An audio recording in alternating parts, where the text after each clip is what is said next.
Hey guys, welcome to the 77th C programming tutorial, and in this tutorial we're going to be timing how long it takes our program to execute.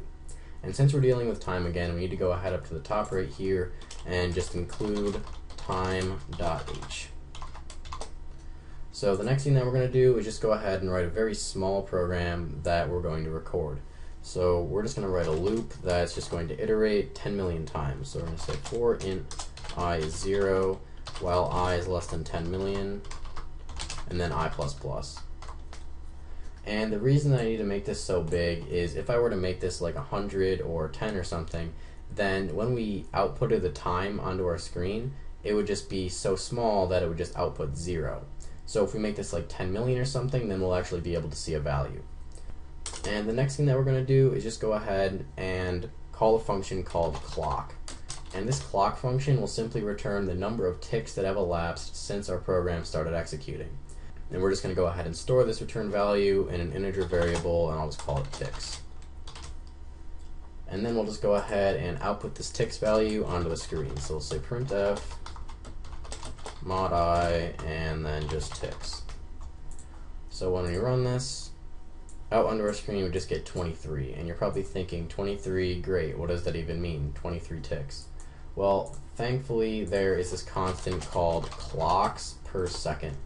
And basically this constant right here will just tell us how many ticks are per second.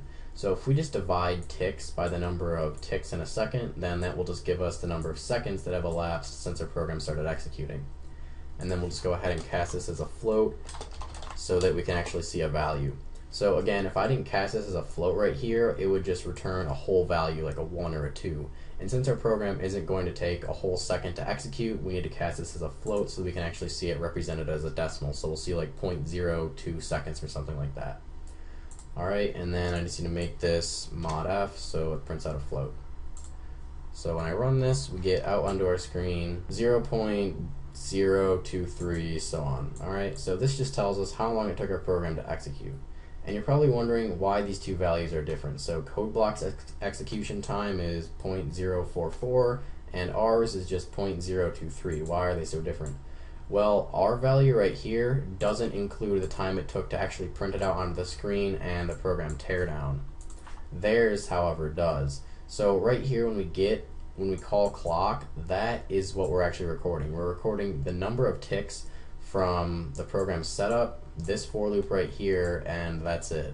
However, code block's time actually counts this, and the teardown as well. Alright, so that's just the reason why they're so different. And if we were to mess with this value right here, like if I were to increase this value, so if I made it the maximum value for an int, like 0x7ff, this is just the maximum value for an int, so the largest possible value when I run this, then it's actually going to take some time for our program to execute. I think it's like 4.9 seconds or something like that. Yeah, 4.973.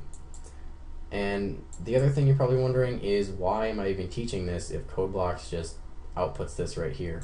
Well, if you're using a different compiler, like if you're using Visual Studio or if you're just compiling it with GCC and then running it in a terminal window, then you won't get this nice output that CodeBlocks provides for us. So if I were to just go ahead and run our program in a terminal window, or actually a command prompt, we're not on Linux, so if I run this in a command prompt, then we're not going to get that really nice output that CodeBlocks gives us. And I made this such a large value that it's going to take some time to execute. But yeah, right here this just told us now the amount of time that it took our program to execute, and since we're not in CodeBlocks anymore, we obviously don't get that nice CodeBlocks output. Alright, so that's pretty much it for this tutorial, so see you guys.